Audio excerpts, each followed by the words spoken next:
This was Alcatraz. Al Capone was one of the first prisoners in a new federal prison in 1934. Hey y'all, I'm Carolina Tony. Thank you for stopping by my channel. Today I am revisiting Alcatraz, the attraction. I've been here before, but I'm stopping by again to see what's changed. And for some reason they still want to lock me up in these things. And we're going to explore this place, but right after this station identification. Hey y'all, Carolina Tony here. Thanks for stopping by my channel. Join me as I travel the highways and byways in search of adventure, where we will explore roadside attractions, abandoned places, historical, and even the weird and strange. And hey, maybe a food review or two. Please subscribe. I upload every Monday, Wednesday, and Friday. Be sure to click that bell so you won't miss any future videos.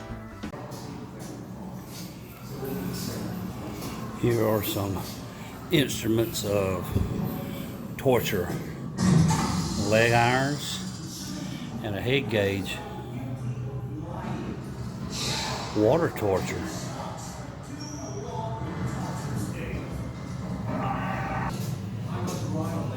It's called a shrew's violin.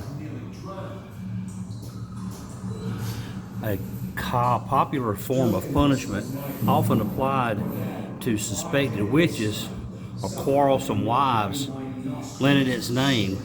The fiddle held the arms and the head of the victim in a rigid, unnatural position. So it was head here, arms there. Pirates. I was found guilty of lying. For that, I was placed in the stocks for too long. Drunkenness was my crime. For that, That sailor got him chained to the wall. There you go. Famous outlaw Pancho Villa died in 1923. There's his death mask. Wide Earp, he carried a Schofield just like this.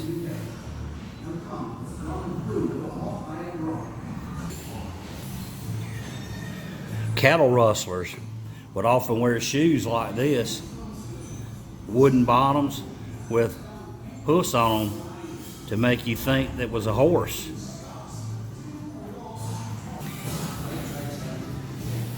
Chief Edward LeClaire.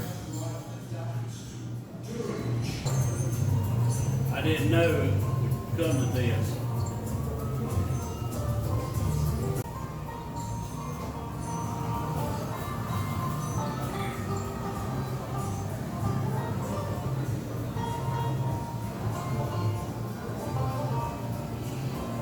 The shooting gallery.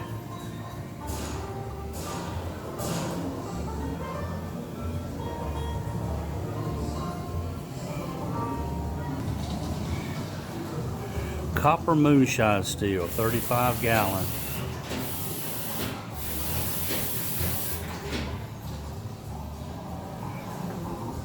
There's another moonshine still.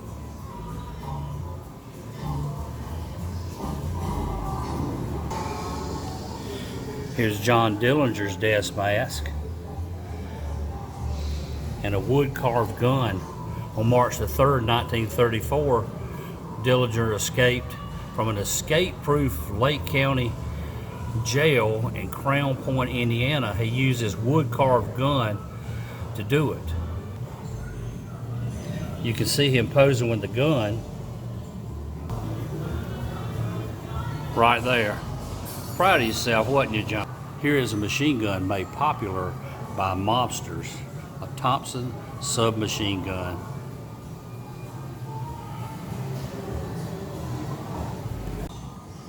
This 9mm Uzi submachine gun was used in the filming of the 1983 movie starring Al Pacino, Scarface.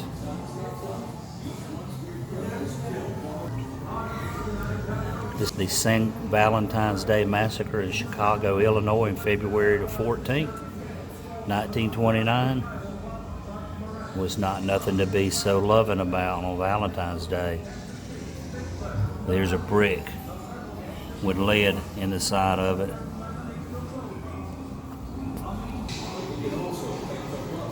This is a bathroom tile is recovered from Al Capone's bathroom in Lexington before it was demolished.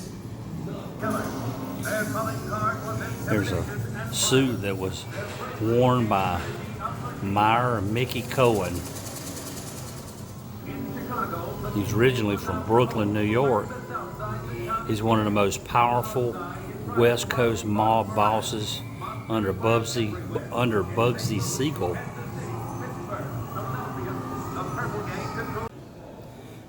November 24th, 1971, a man going by the alias of Dan Cooper, more popularly known as D.B. Cooper, hijacked an airplane for the sum of $200,000 in ransom. It landed, he got his money, and it took off. And somewhere over the woods, he jumped out, never to be seen again. In 1980, 3 packets of $20 bills were found with the matching the serial numbers, but never found a body or the rest of the money.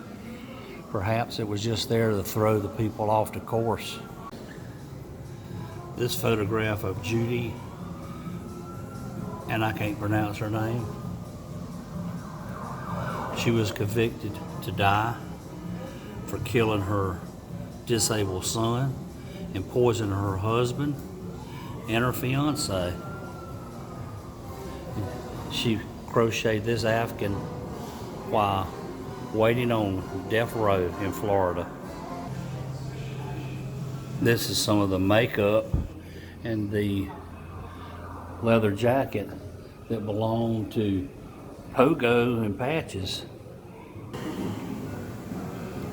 Charles Manson, leader of the Manson family, is his guitar. He died in prison, serving a life sentence, and he never could get parole. Charles Manson said, "I've done nothing I'm ashamed of, nothing I couldn't face God with. I wouldn't kill a bug." Yeah, right, Charles. Why did you serve life in prison? Remember Elizabeth Smart when she was abducted from her bedroom in 2002? And they found her when she was an adult. Famous unsolved crimes. The Black Dahlia. Said in 1947, Betty Bersinger was taking a morning stroll with her daughter in a park in Los Angeles when they stumbled on what they thought was a mannequin.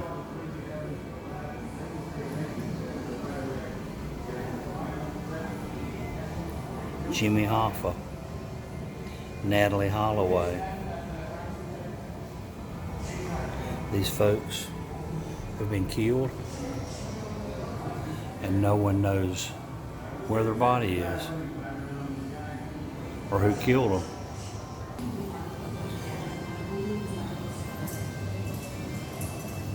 This is where a crime was just committed.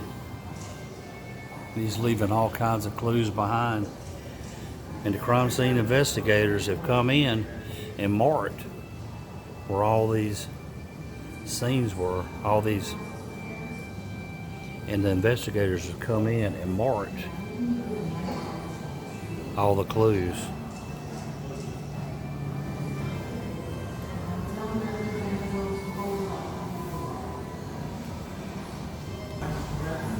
Using light, forensic investigators can see lots of things. For instance, hidden blood on a hammer, body fluids, possible DNA, gloves, hidden fingerprints.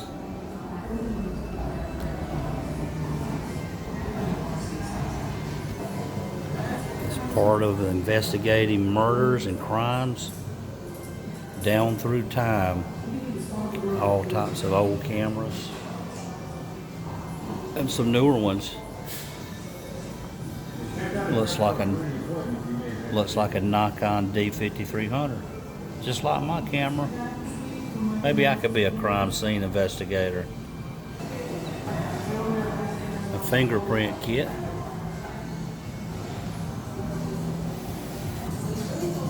Oh, CSI. What can we tell about this body? Looks like he was shot in the arm. Shot in the arm by a shotgun.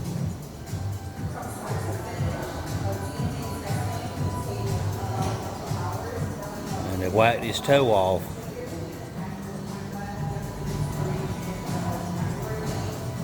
Shot him in the thigh and stabbed him in the side.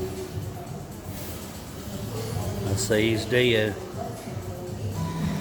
By using this stick, they can tell when the person was standing, how it went in the body and where it came out. So follow it and they can tell where the shot came from.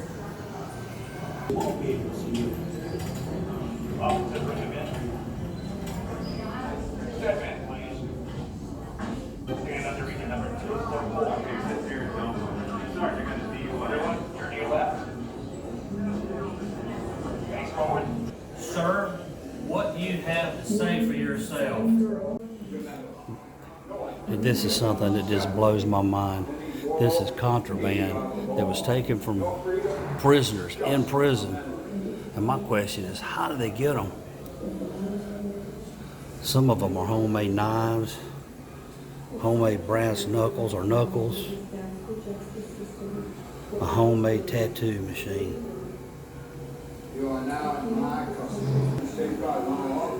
A homemade brass pistol. You gotta be kidding me. It says it's fake. It was made in a machine shop in the prison. I was framed. Now, if you're a really famous gangster or criminal and you have to go to a jail cell and you happen to be Al Capone, this is what your prison cell would have looked like. Down through the ages, people have had problems with being the person that had to be the executioner. A New York artist, Christopher Conti, invented this programmable machine that would deliver the lethal dose that would put a criminal to sleep forever. But listen, in a sense, isn't Christopher Conti the executioner? Just asking. Here is Old Smoky. This electric chair was used here in Tennessee between 1916 and 1960.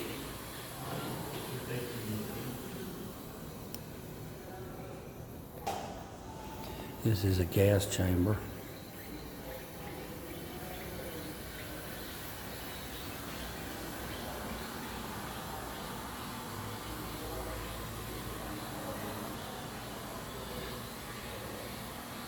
A long time ago, this was a popular way to die.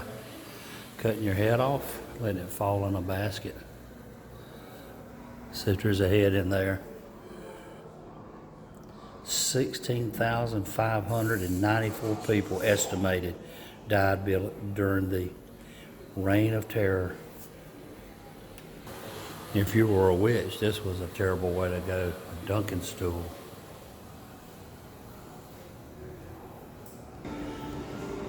Here are some of the things that belong to O.J. Simpson that everybody knows got away with murder by technicality because they said the glove didn't fit. But do you remember this? Do you remember this car?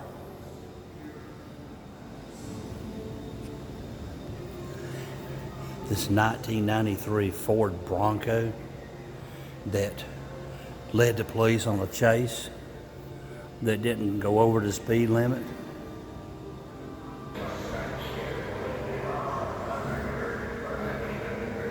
There he is. That's real footage of just driving around. They asked him to turn himself in, but he wouldn't do it.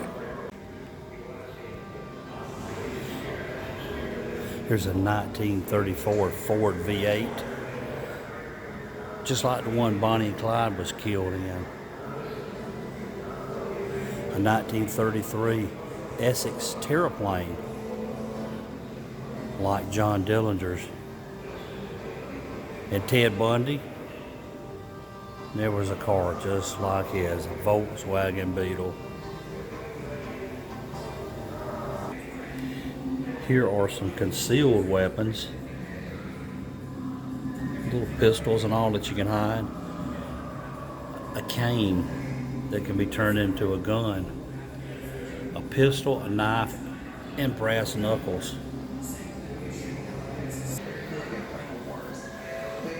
More concealed weapons.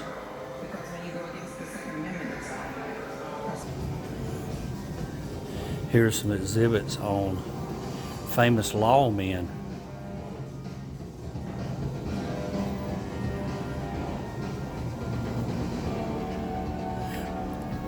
And this one here, Melvin Purvis, was actually a relative of mine. I've never met him though.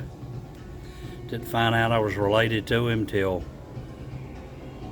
years after he passed away. He was the one that was instrumental in taking down John Dillinger. And they say because of the pressure put on him by some of Dillinger's men, forced him to commit suicide. Okay, I want to thank you for joining me on our trip to Alcatraz East. I'm here in the clink, so to say. Hopefully somebody will come along and pay my bell and spring me. If you like this video, be sure to give me a big old thumbs up. Tell your family and friends, and until next time, y'all have a good day.